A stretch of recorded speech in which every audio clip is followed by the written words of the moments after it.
All right, coach, I'm ready to kick. Hold on, I got to put on my glasses. Oh, much better. I think I'm ready to kick now.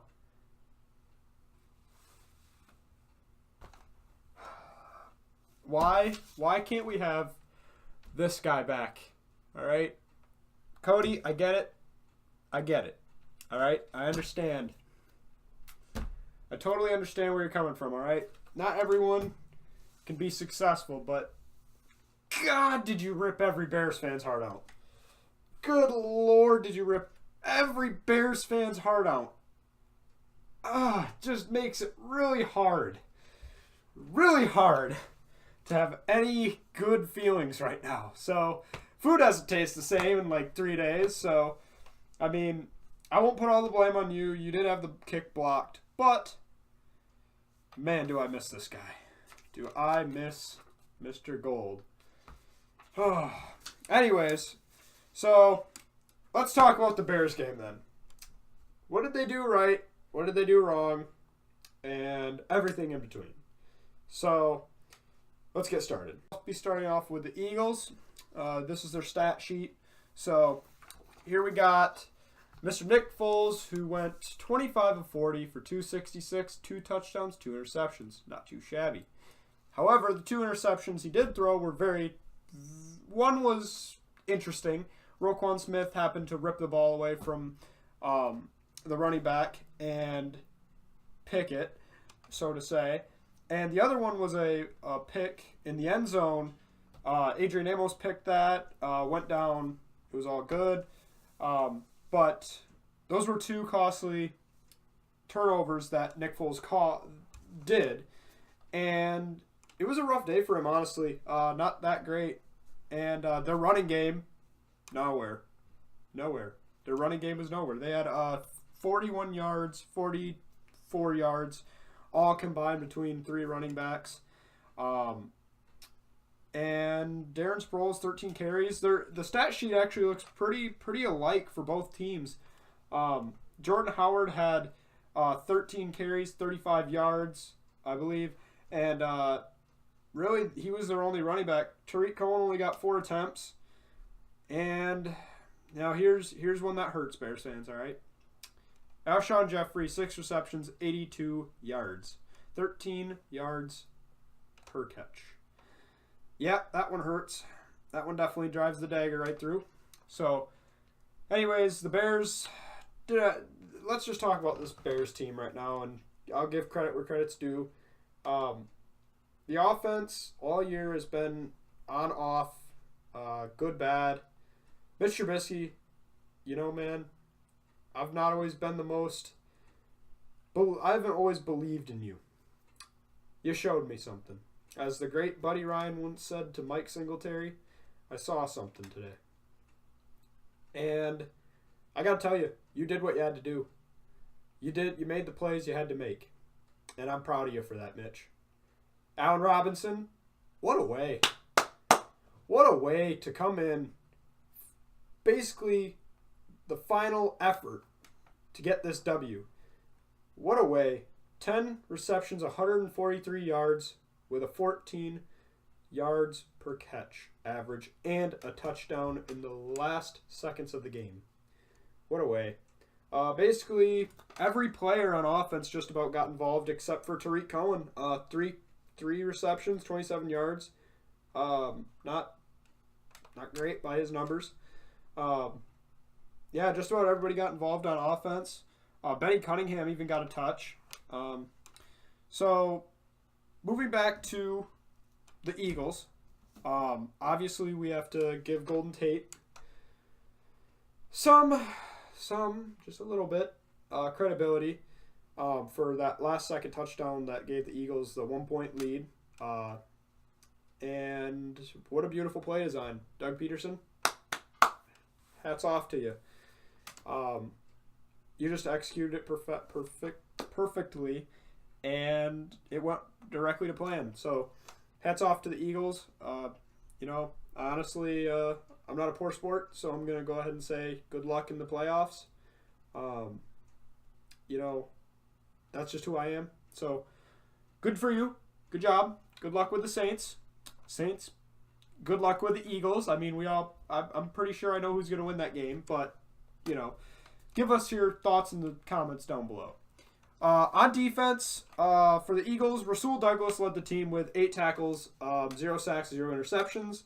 Nigel Bradham, 7 tackles. Corey Graham, 5 tackles. Malcolm Jenkins, 5 tackles. So basically, a lot of people on the defensive side of the ball really contributed for the Eagles. Another guy we like to talk about is Cre'Von LeBlanc, who I, as a Bears fan, knew about pretty well. He's a good player, hard worker, little undersized for a corner, but you know what? Man, does that guy play his heart out, and he showed in this game. We all know the play where Cre'Von LeBlanc is on Anthony Miller. Anthony Miller makes the reception. Cre'Von LeBlanc basically strips the ball out, makes it a fumble, and nobody recovers it. Oddest thing I've ever seen in the NFL. I don't think that has ever happened in the history of the NFL, so that was cool to watch. But good on him. Good on him for really sticking with football and really making a go of it. So congratulations, Cre'Von LeBlanc. You'll always be, a great player in my eyes, a guy that's a stand-up guy. Other than that, let's get down to the nitty-gritty of the Bears defense here. Roquan Smith, 6 tackles, 1 assist, and a pick. Danny Trevathan also had six tackles, 0 interceptions, no assists. Khalil Mack, 5 tackles, 1 assist, no picks.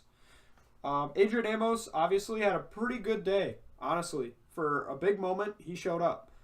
Except for that one penalty at the end there where he made illegal contact with his helmet. Kind of just bad timing. Bad timing. He ended the day with 5 tackles, 1 assist, and a pick. And one of the picks was a big one because that would have given the Eagles the lead at the time. Kyle Fuller, 5 tackles. Akeem Hicks, 3 tackles. And Leonard Floyd, 2 tackles. Everybody else honestly did a solid job. Nothing too special, but I thought it was a decent game to watch. It was a rough one for me as a Bears fan, but hey, you know what? Can't always win them. So I'm going to go ahead and get right down to it now and go ahead and get at Cody Parkey a little bit. Cody, you're a kicker in the NFL, right? Obviously. I know. I've watched you play. So, here's my thing. The ball is accused of being tipped right now, which there's good evidence of it. Yeah, it probably was. But I'm pretty sure you can account for that as a kicker in the NFL. I don't know why the ball was even heading way left. It didn't make a lot of sense to me. I've seen you do it a couple of times. Your normal kicking motion tends to make the ball go far left. It pulls left a lot.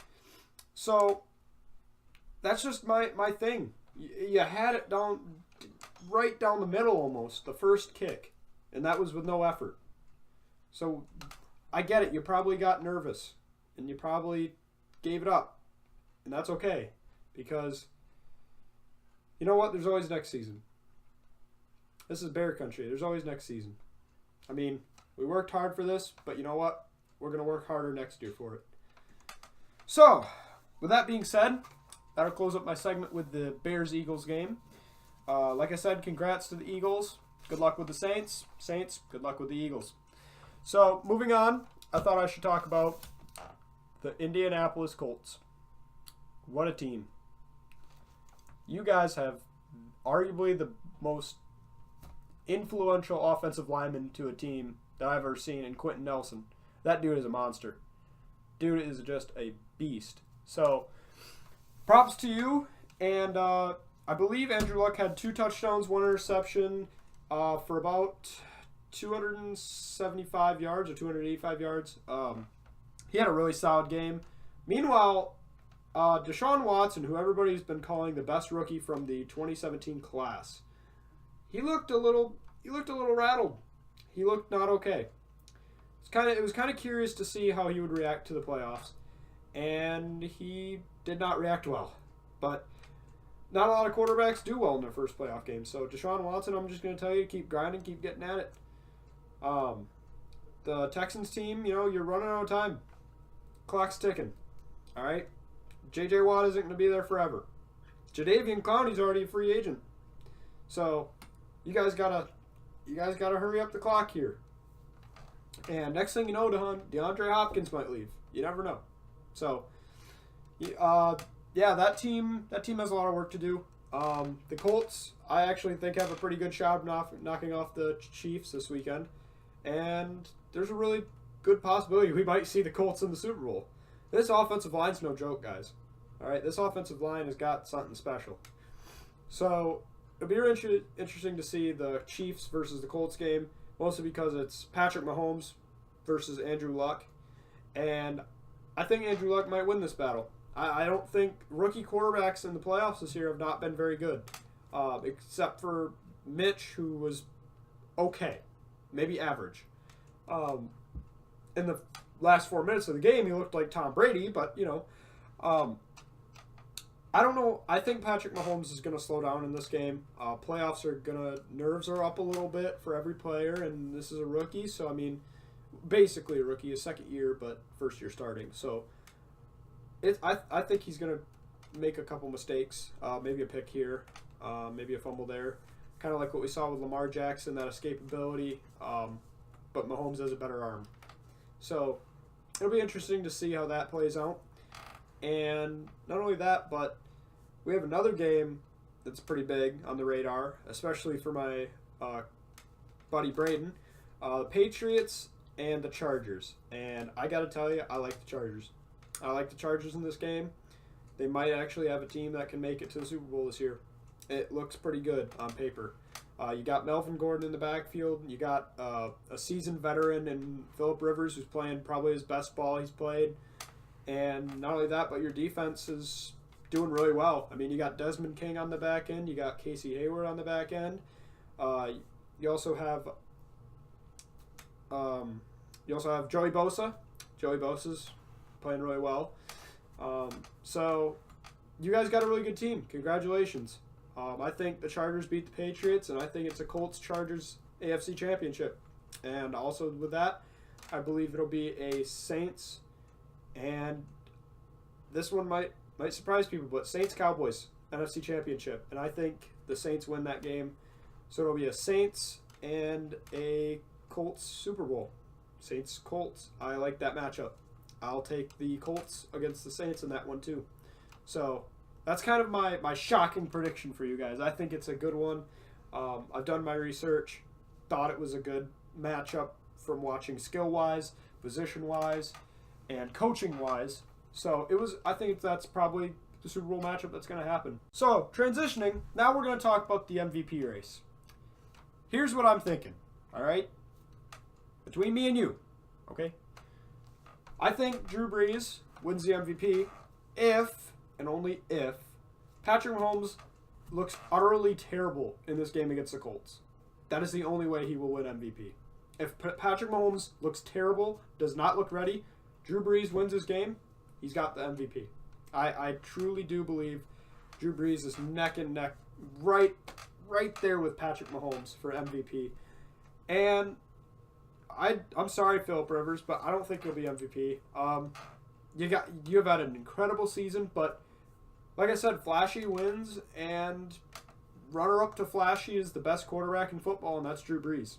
So, yeah, moving on from that, I would like to talk about the Defensive Player of the Year, and I'm going to have to go with Aaron Donald. I'm going to have to change it up. I love you, Khalil Mack, but Aaron Donald probably will get the most votes for Defensive Player of the Year because of his outstanding season with sack numbers.